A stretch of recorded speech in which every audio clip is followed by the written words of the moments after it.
Ito naman ang simpleng ulam na ating gagawin na talagang hindi nawawala sa listahan ng ating mga kananay. Meron tayo ditong giniling na baboy na ating hinugasan na. Ibubuhos lang natin dito yung ating toyo at maglalagay din tayo dito ng bawang at paminta. Then yung ating kunting kalamansi juice. Hahaluin lang natin itong mabuti dahil atin itong imamarinate or ibababad lang muna. Pwede natin itong ibabad ng 30 to 1 hour. At habang nagiintay tayo nun, ay pwede tayong maglaga na ng ating itlog ng mga pugo. Dahil gagamitin natin ito mamaya. Maglalagay lang muna tayo dito ng konting mantika sa ating kawali at magigisa tayo ng ating sibuyas. Pwede na rin nating ilagay yung ating mga bawang. Hiintayin lang nating lumabas yung aroma ng ating bawang at sibuyas, saka natin ilagay yung ating minarinate na mga baboy.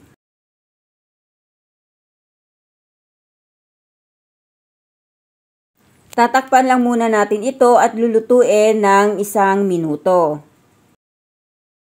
Pag ganitong lumabas na ang sariling tubig sa ating karne, ay atin lamang itong itutuloy-tuloy yung pagluluto.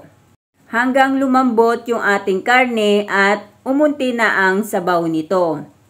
At pag ganito na nga konti na ang sabaw nito, ay pwede na nating ilagay yung ating carrots na hiniwa na natin into cubes.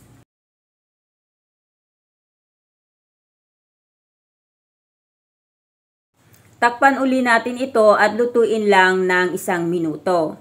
After a minute ay pwede na nating i-add uli yung ating mga patatas.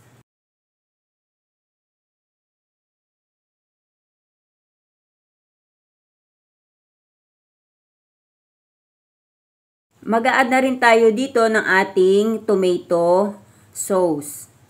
Pwede din kayo mag-add ng ketchup or yung ating tomato paste.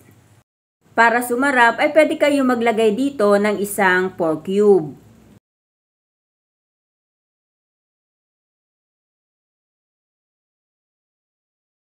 At kung gusto niyo naman na medyo may sabaw ay mag-a-add lang tayo dito ng konting tubig at yung ating asukal.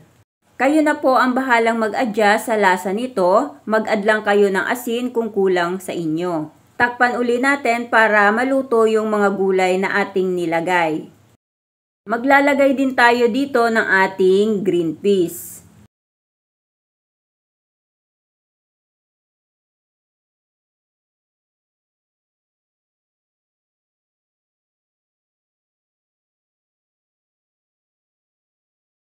At kapag luto na ito, ay pwede na nating ilagay yung ating mga itlog ng pugo.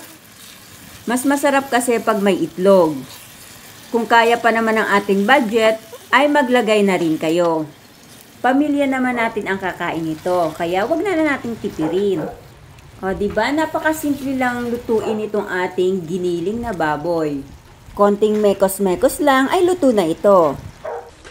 Thank you for watching. Bye-bye. God bless everyone.